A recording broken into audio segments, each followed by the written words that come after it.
Damos inicio a la primera conferencia de la tarde, Innovación en la Gestión Documental, a cargo de la doctora Joana Pimiento Quintero, directora de Gobierno en Línea. Ella es ingeniera de sistemas de la Universidad Nacional, especialista en sistemas de información de la Universidad de los Andes, con formación en gerencia de proyectos, finanzas y gobierno electrónico, candidata en MBA de la Universidad Francisco de Vitoria y en proceso de certificación como coach profesional. Cuenta con una trayectoria profesional de 14 años en planeación y gerencia de proyectos de transformación e innovación, utilizando tecnologías de información y comunicación conforme a la estrategia de las organizaciones tanto en el sector público como en el privado.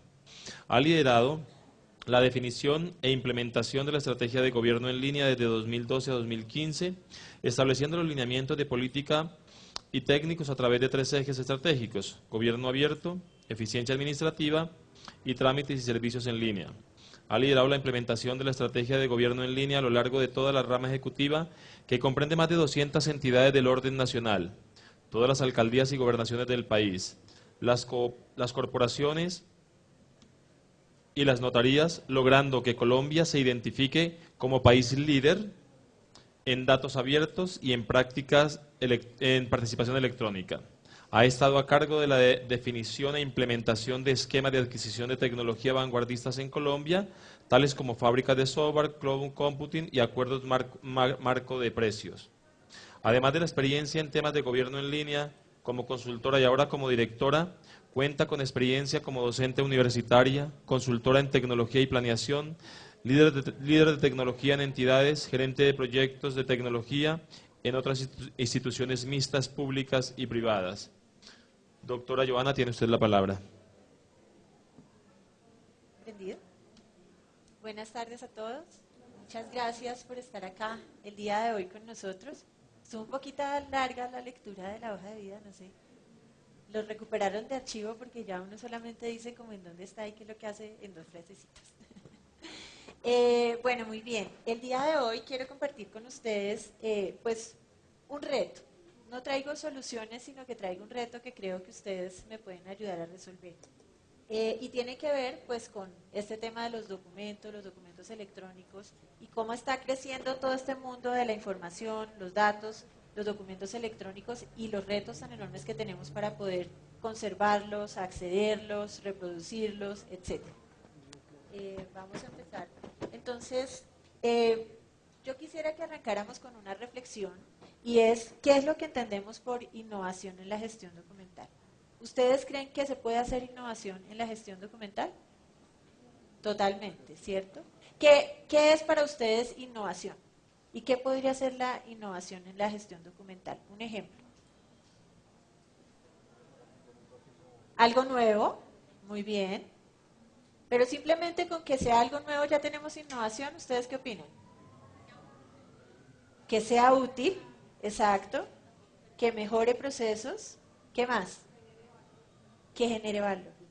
Exactamente eso es lo que es la innovación en la gestión documental.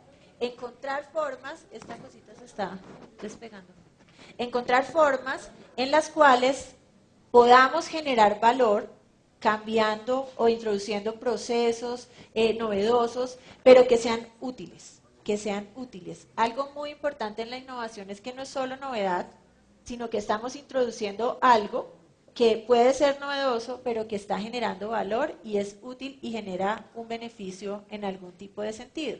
Y eso combinado con la gestión documental, que en eso sí ustedes son mucho más expertos que yo, en donde tenemos procesos para planificar, para ver cómo conservamos todos estos documentos y cómo los organizamos, pues nos da el concepto de innovación en la gestión documental, que es ver cómo agregamos valor en todos los documentos, los registros, los procesos de gestión de esos documentos y de los registros para que se obtengan mejoras significativas en los tiempos, en los procesos y en los servicios que podemos ofrecer con esa información y pues lo estamos haciendo a través de soluciones novedosas.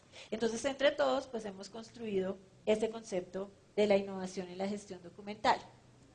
¿Qué es lo que está pasando hoy con la información? Entonces, yo les decía que les traía precisamente un reto, porque aún no tenemos todas las soluciones en las manos y creo que logro mi objetivo si de esta charla salimos por lo menos preocupados, y motivados a encontrarle respuestas a ese reto. La información está creciendo exponencialmente. Existe una unidad que son los exabytes, que son como 1 billón de megabytes. Eso es una cantidad alarmante de información, que si uno lo quisiera como volver en términos más concretos, un exabyte significa tener... Sí, eso es...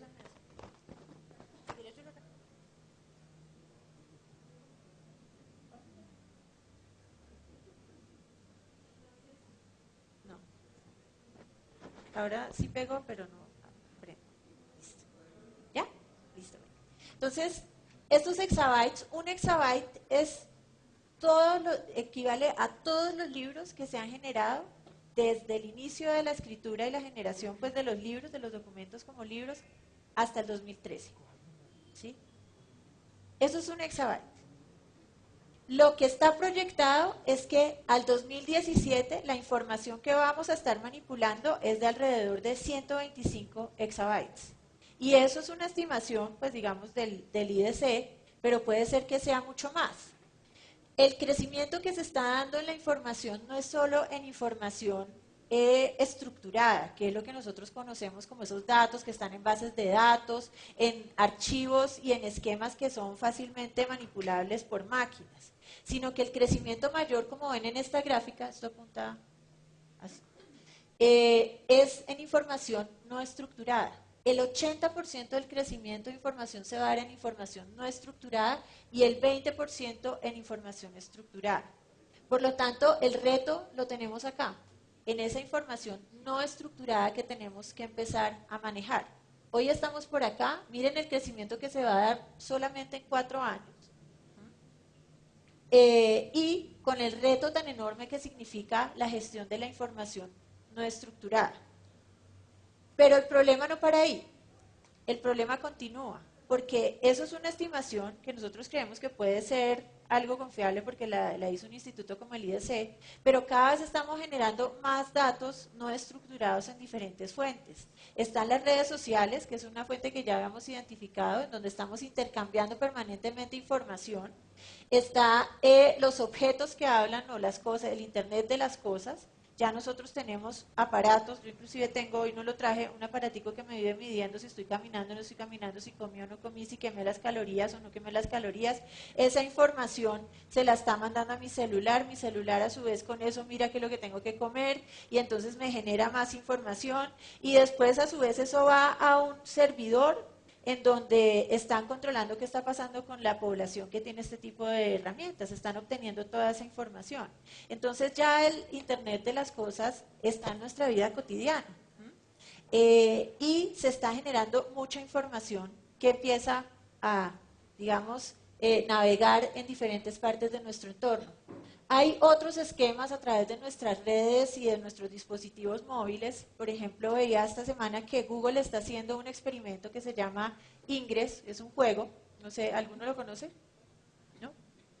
Entonces se inventaron un juego que hace que la gente pues esté motivada a participar entregando información de todo su entorno. Como ustedes saben, Google pues recopila mucha información, sobre todo a través de Google Maps. Entonces ellos van cargando cada vez más y más información y cuando uno busca en Google Maps algo cada vez tiene mayor precisión y mayores datos. Eso les costaba antes mucho porque tenían que tener gente levantando esa información para poder cargarla y georreferenciarla. Ahora a través de este juego son las mismas personas que sin darse cuenta las que están haciendo esa georreferenciación y entregando toda la información además de su comportamiento, de sus hábitos, información que Google va a valorar después para otros procesos, para procesos publicitarios, para procesos de oferta de diferentes productos, para mercadeo, etcétera. Entonces, cada vez más, además, encontramos nuevas formas de capturar información y de generar nueva información.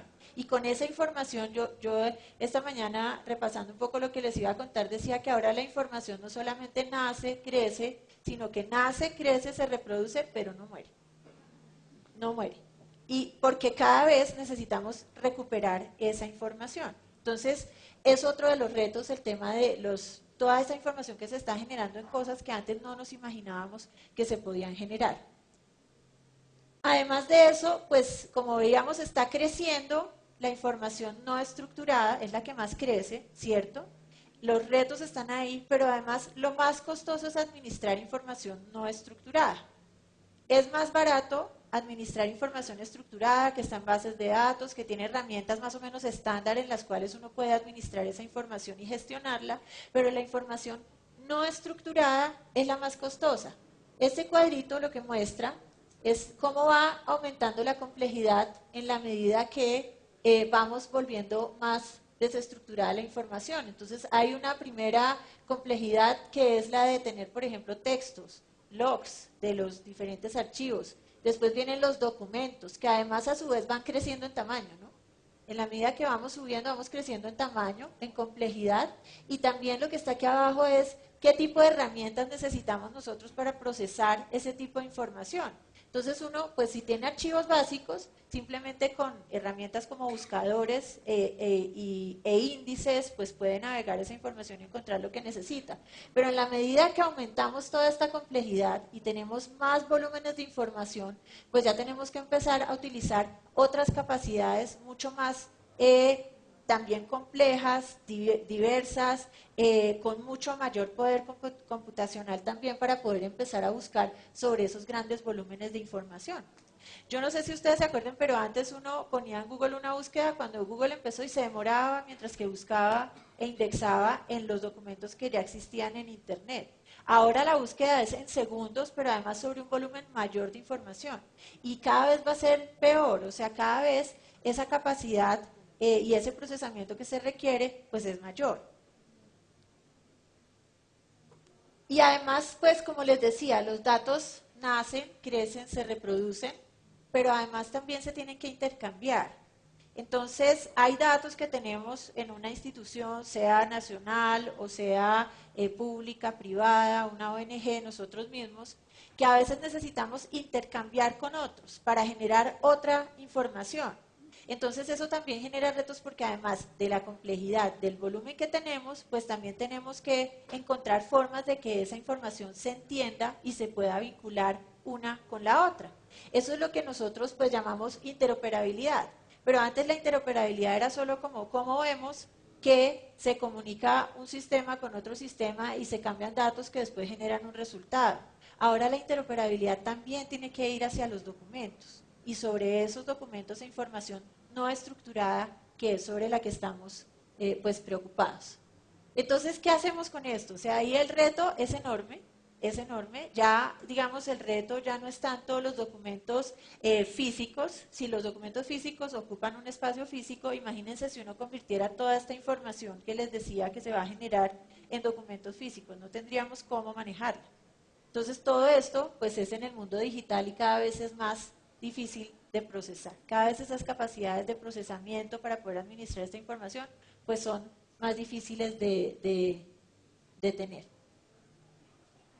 Entonces, ¿qué necesitamos frente a eso? Porque hoy decíamos al inicio que la idea es innovar en la gestión documental.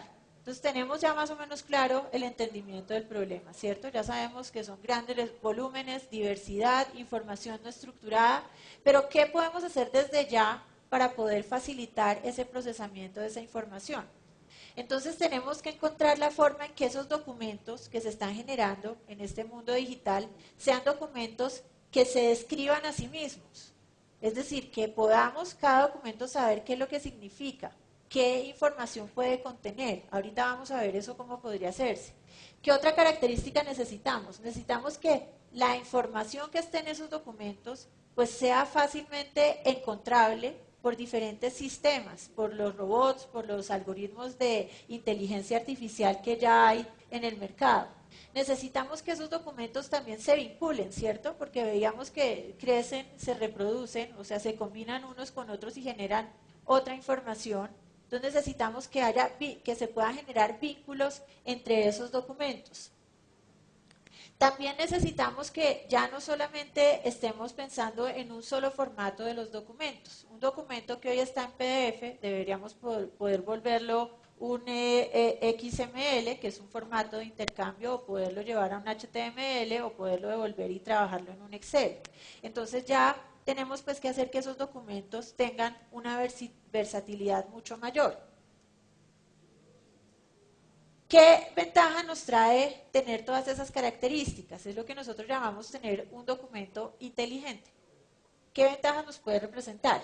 Una primera es que pues lograremos que las máquinas o los equipos de cómputo que tengamos puedan reconocer esa información. Si nosotros hacemos que sea identificable por sí misma, pues entonces lograremos que se facilite la identificación y la comprensión de esos documentos y de sus contenidos por diferentes equipos.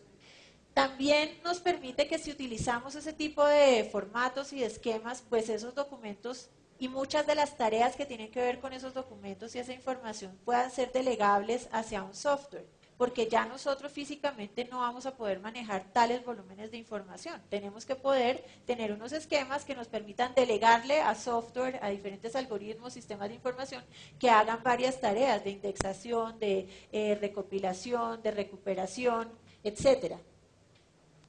Nos va a permitir pues que podamos hacer esa conexión entre diferentes recursos y hacer que realmente se dé ese intercambio de información, ¿no? La información que tenemos que intercambiar que les mostraba a ustedes en temas de interoperabilidad.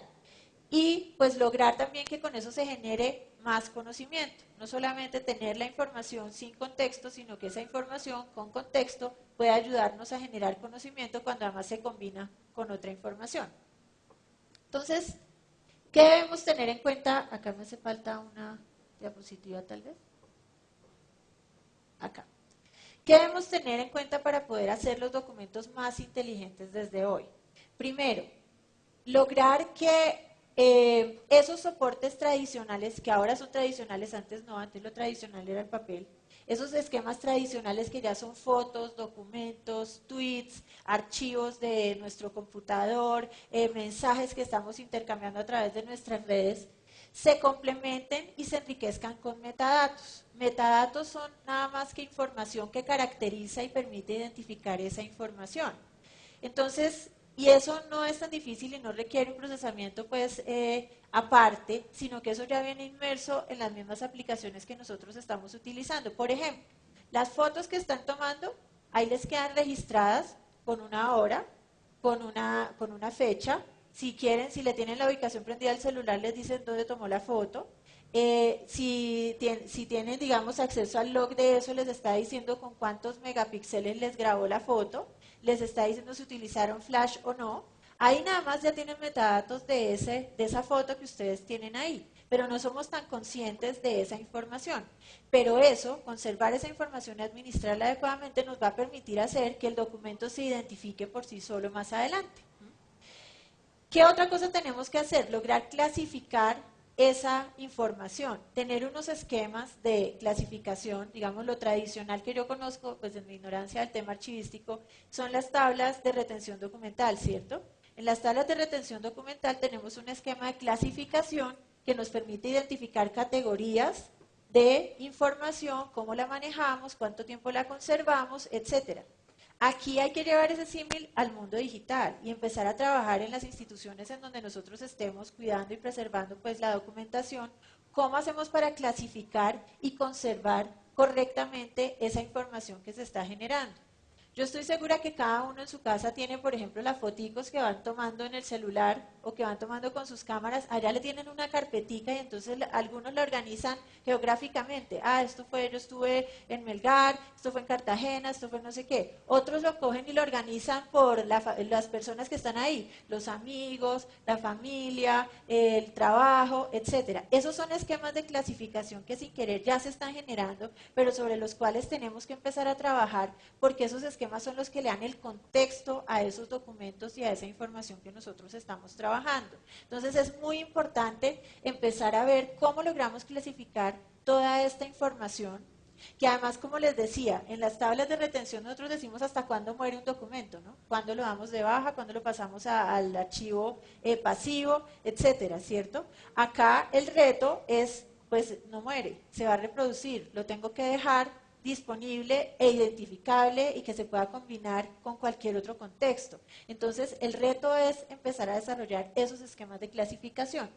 Y por otro lado, también trabajar con los formatos. Entonces, a nivel institucional, sobre todo, empezar a ver qué formatos nos van a permitir esas necesidades que les contaba que había, intercambiar la información, combinar información para producir nueva información, encontrar la información, cambiar de formato la información.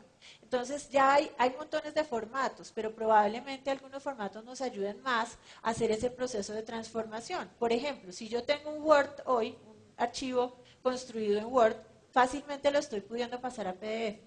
¿Cierto? Ya hay una función en el computador, uno cambia y ya se volvió PDF, porque por detrás está hecho con un formato que permite esa conversión.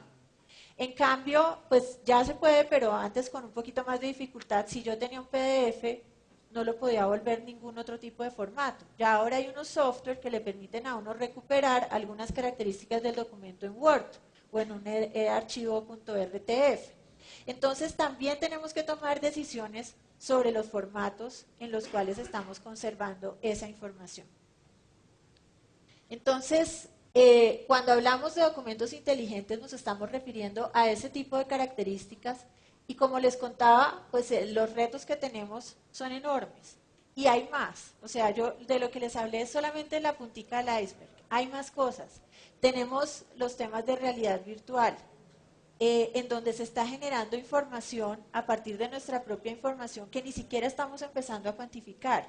Los temas que les mencionaba de Internet de las cosas que todavía tampoco se está identificando porque como uno cree que es la máquina hablándose con la máquina, cree que con esa información no está pasando nada, pero esa información está circulando en alguna parte. Tenemos temas de analítica.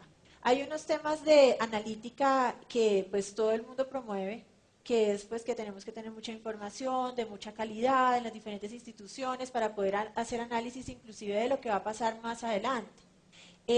Pero esa información, cuando se empieza a cruzar una con la otra para poder hacer analítica, nos está generando más datos que tenemos que poder clasificar y que no se nos pueden perder. Entonces, ahí hay más retos. Desde Gobierno en Línea, que es el área en la que yo trabajo, promuevo pues que se aumente más este problema, porque yo realmente lo que hago es que las entidades tengan la información abierta, disponible, que la lleven a medios electrónicos, que utilicen redes sociales, que utilicen esquemas abiertos, que aumentan aún más este problema. Entonces tenemos que ocuparnos de diseñar esos esquemas de documentos y de gestión documental inteligente que nos permita abordar este tipo de retos. Y así hay muchas más tendencias de inteligencia artificial, de big data, y también hay un concepto que es small data, cuando uno ya no solamente hace el análisis sobre esos montones de información, sino sobre un dato particular que tiene ahí, que pues nos dejan con la inquietud de qué podemos hacer nosotros desde la gestión documental para poder manejar esto.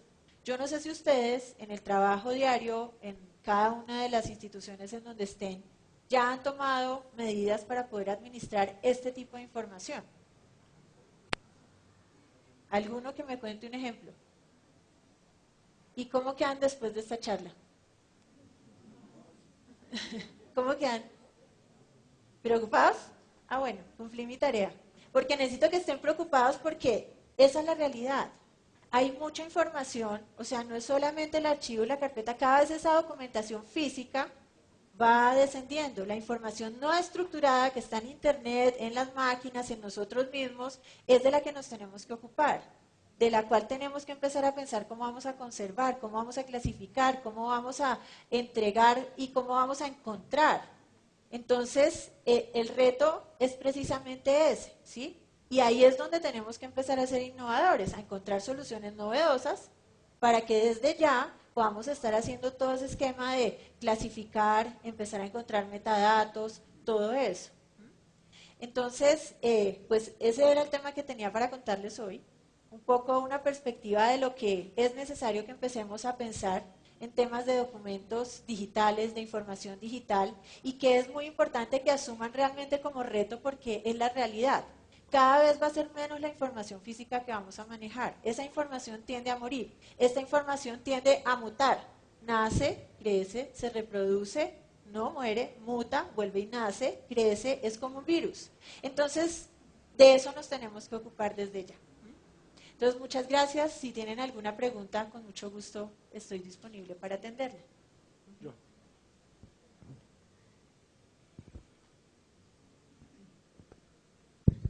Buenas tardes, mi nombre es Diego Campos.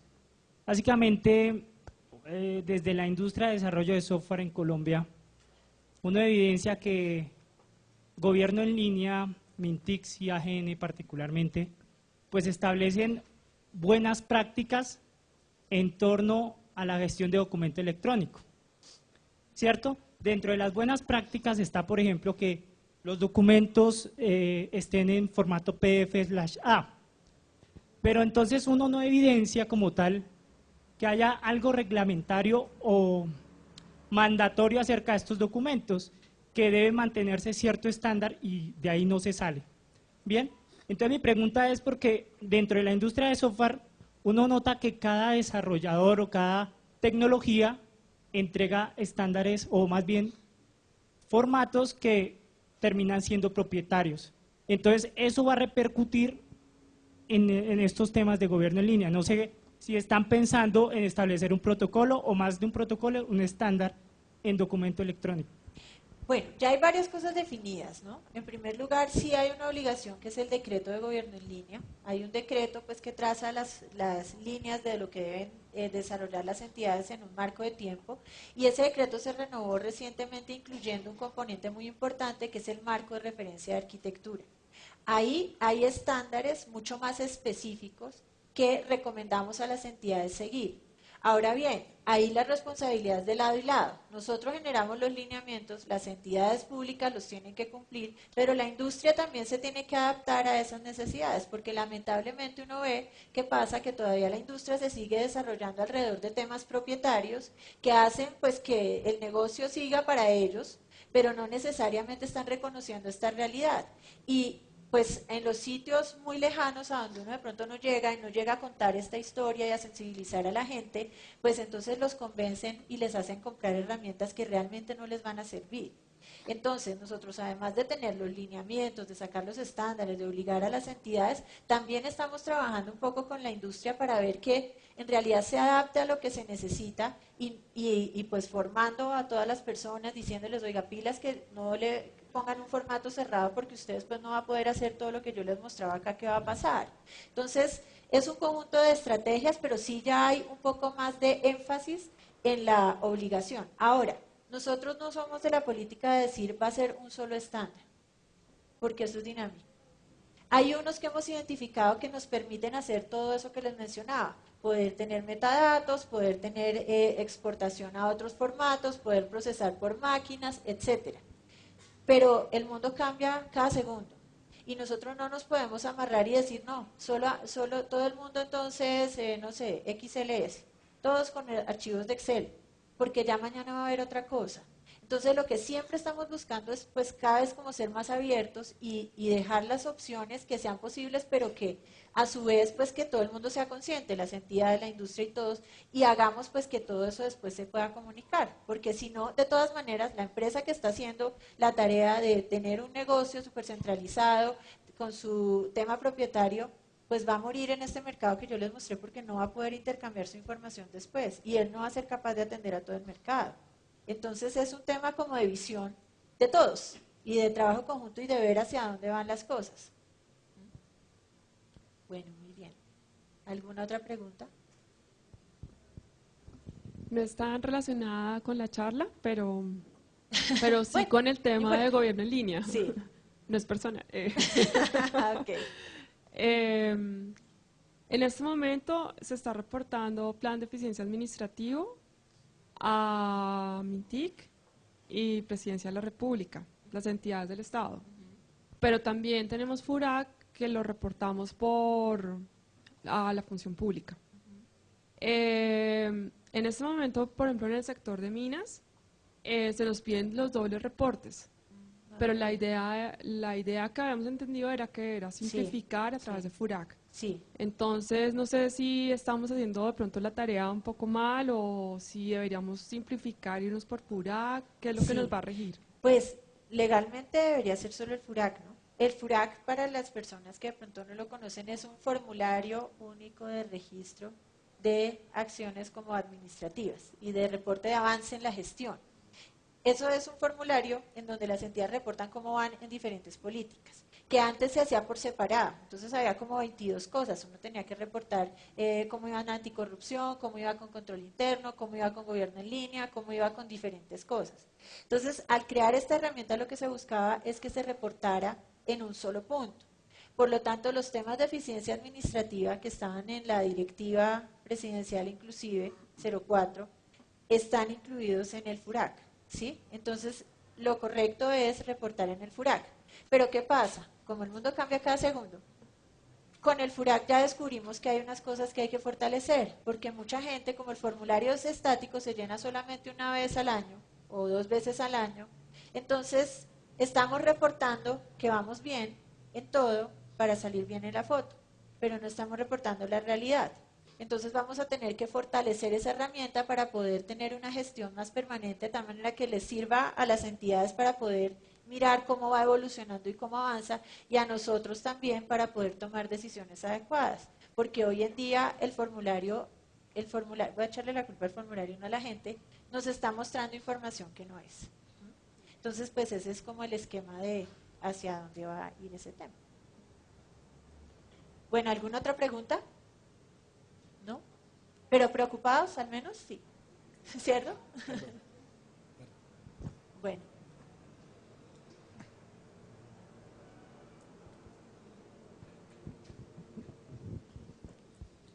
Buenas tardes. Buenas tardes. Quiero preguntar si desde Gobierno en Línea se está haciendo algo por el tema de la duplicidad en las diferentes entidades. Digamos un ejemplo que todos tocamos y todos vivimos y todos evidenciamos y nos quejamos, es el de la cédula. Hay muchas entidades que para iniciar el trámite le piden a la persona copia de la cédula y todas las entidades la guardan y muchas veces vuelve la persona a pedir otro trámite y nuevamente la cédula y así hasta el infinito. Entonces, ¿qué se ha hecho o qué estrategia tiene desde Gobierno en Línea pues estructurada para poder contrarrestar esto, para que no tengamos que duplicar tanto la información? Sí, hay, digamos, 2 temas. Uno, la estrategia de gobierno en línea como tal son directrices que todas las entidades deben aplicar en un marco del tiempo y debería ser que cada entidad vaya aplicando todas esas mejores prácticas para estar cada vez mejor. Pero además hay unos proyectos transversales que estamos impulsando nosotros. Hay 2 en particular que tienen que ver con tu pregunta. Uno es la carpeta ciudadana y el otro proyecto es el tema de autenticación. Entonces, con la carpeta ciudadana, ¿qué queremos hacer? Que cada persona desde que nace tenga acceso a un espacio en la nube en donde todo su relacionamiento con entidades del Estado va a quedar registrado allí. Entonces, yo nací, la primera interacción que tengo es mi registro civil pues de nacimiento, ¿cierto? Ese registro civil va a ir en un documento electrónico inteligente a su repositorio o a su carpeta ciudadana. Y así sucesivamente vamos a ir dejando los resultados de esa interacción en esa carpeta para que cuando el ciudadano lo necesite, lo comparta con quien él quiera compartirlo. Si es para un trámite privado, si es para un trámite público, lo pueda compartir. Entonces, eso cambia un poco la perspectiva de dónde está la información y de su contexto, porque la información es de la persona, no de la entidad, ¿sí? Entonces, digamos, esa es una primera estrategia. La otra estrategia es el proyecto de, por ejemplo, para lo de que tú mencionabas de poder identificar a esa persona, es el proyecto de autenticación digital, que lo que busca es que podamos identificar a las personas en el mundo digital. O sea, hoy nosotros nos podemos identificar físicamente con la cédula. Uno entra a cualquier lado, le piden la cédula y miran más o menos que uno se parezca a la foto. Si tienen sistemas más sofisticados, revisan el código de barras, la huella contra el código de barras. Pero si uno se va al mundo digital, eso todavía no está tan organizado. Entonces pasa lo que tú dices. Cada entidad le pide a una información de la cédula, a veces la confirman, a veces no.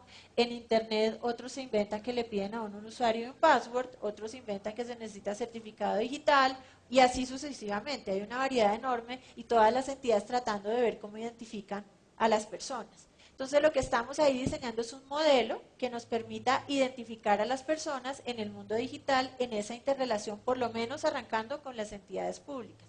de tal manera que tampoco uno se tenga que saber pues el llavero de todas las opciones que quiera cada entidad ponerle a uno para identificarlo, sino que es mi identificación digital y con eso yo voy a poder interactuar con los diferentes canales. Esos son los dos proyectos que tenemos previstos más o menos para abordar esa problemática. Bueno, muy bien. Les agradezco mucho. Espero pues que este mensaje les haya calado un poquito y que llevemos como esas inquietudes a la realidad de nuestras instituciones y tratemos de empezar a hacer cosas. Por lo menos ahí tienen algunas ideas de dónde debemos empezar a trabajar, con los metadatos, con lo que tengamos, en esquemas de clasificación con contexto, en los formatos, para que lleven esas inquietudes y las vayan volviendo realidad, porque cada vez el problema se va agrandando si no tomamos acciones desde hoy. Muchas gracias.